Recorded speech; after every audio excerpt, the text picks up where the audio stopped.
Bismillahirrahmanirrahim. Assalamu alaikum, dear students. How are you? May Allah Pak keep all of you and your families safe and healthy.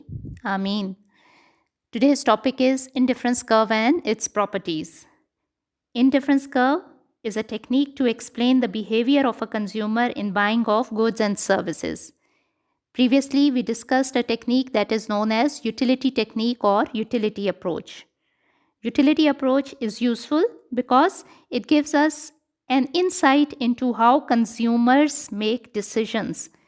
But it has an important drawback. And that drawback is utility is subjective. It is not measurable.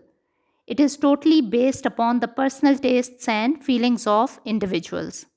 So, to overcome this drawback, another technique was introduced, and this technique is known as indifference curve technique.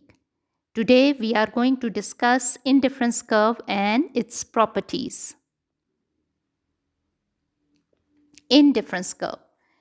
An indifference curve is a graph which shows all the combinations of two goods that give equal satisfaction to the consumer. Because of equal satisfaction, consumer is indifferent among the various combinations. To draw an indifference curve, we make a schedule of pairs of two goods which are equally preferred by the consumer. Suppose the consumer can buy two goods X and Y in different combinations. If he buys 1 unit of X and 15 units of Y, he gets a certain level of satisfaction. Now, there are many other pairs of X and Y which have the same level of satisfaction. Let these pairs be shown in the table. You can see in the table there are different combinations A, B, C, D and E. And all these combinations bring same level of satisfaction to the consumer. In combination A, consumer is buying 1 unit of X and 15 units of Y. In combination B, consumer is buying 2 units of X, and for getting 1 extra unit of X, he is sacrificing Y. Now you can see the element of sacrifice is from 15, he drops down to 10, which shows that he is sacrificing 5 units of Y for getting 1 extra unit of X. But this sacrifice makes no difference to him. His level of satisfaction remains the same. In combination C, again for increasing the consumption of X, he is sacrificing Y. For getting 3 units of X, he is sacrificing 3 units of Y from 10 to 7. Here, the element of sacrifice is of 3 units. Combination D shows 4 units of X and 5 units of Y.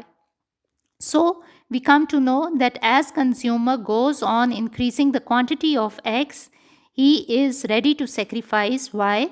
But the noticeable thing is element of sacrifice decreases with every increase in the unit of X. At the first moment, he sacrificed 5 units of Y.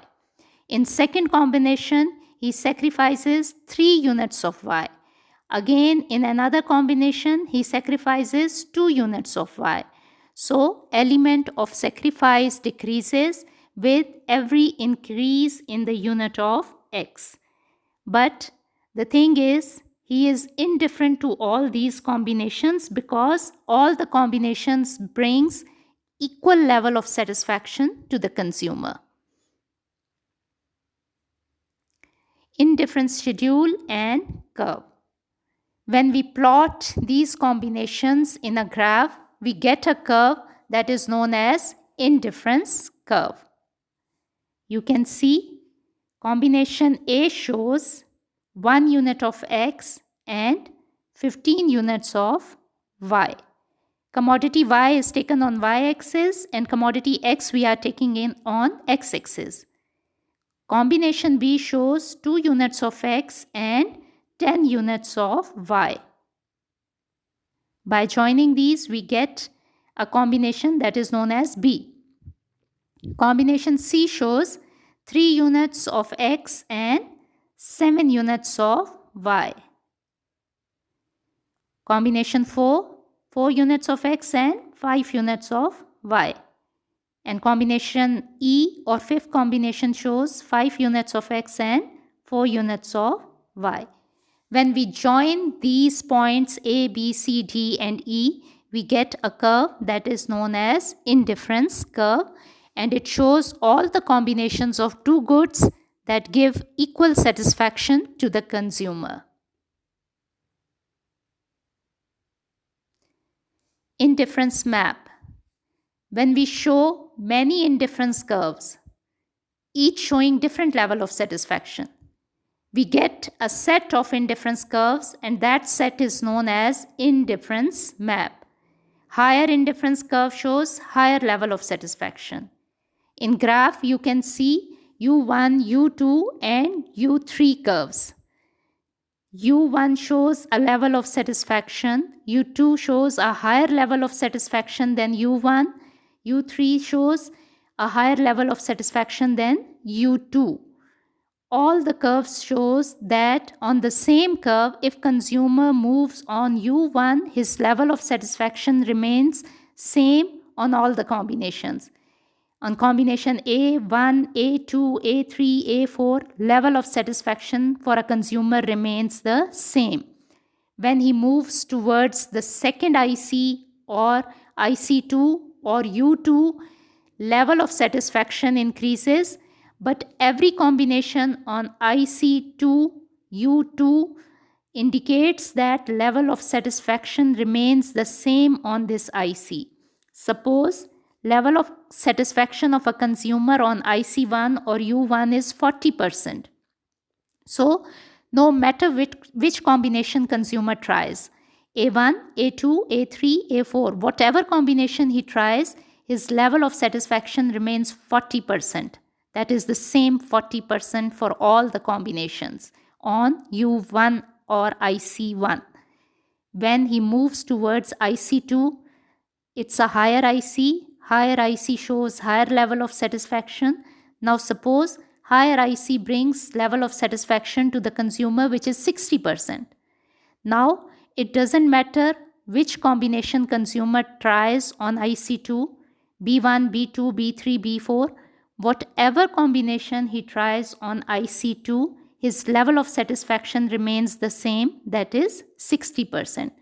So as we move on towards the right side or as we move on towards the higher IC, our level of satisfaction increases, but on the same IC, level of satisfaction remains the same. And when we present different ICs in one graph, that is known as indifference map, or set of indifference curves is called indifference map. Now, properties of IC curve. First property is ICs are negatively sloped. Why they are negatively sloped? Because as consumer increases the consumption of X, he has to give up certain units of Y. Look into the graph. Firstly, consumer is buying OE amount of X and OD amount of Y. This shows his combination A. Now, when consumer increases the consumption of X, he buys OF amount of X. For that matter, he has to give up certain units of Y. He drops down from D to K. Here previously, he was buying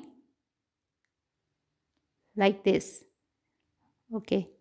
Now, when he increases the consumption of a commodity X, he decreases or sacrifices few units of Y.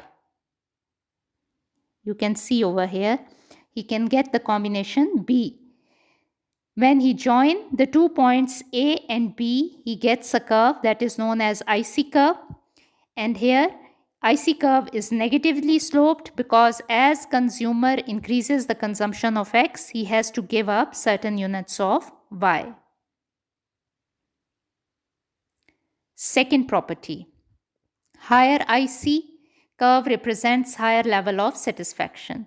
We discussed it in IC map that as consumer moves on to higher IC, his level of satisfaction increases. A higher indifference curve that lies above and to the right of another indifference curve represents a higher level of satisfaction. Third property, indifference curves are convex to the origin. Why indifference curves are convex to the origin? Because for getting more of a commodity X, consumer decreases the consumption of commodity Y. That's why we get the shape of a curve which is convex to the origin. You can see here that for X, consumer is satisfying this much of Y. When he increases the consumption of X, he sacrifices Y this much.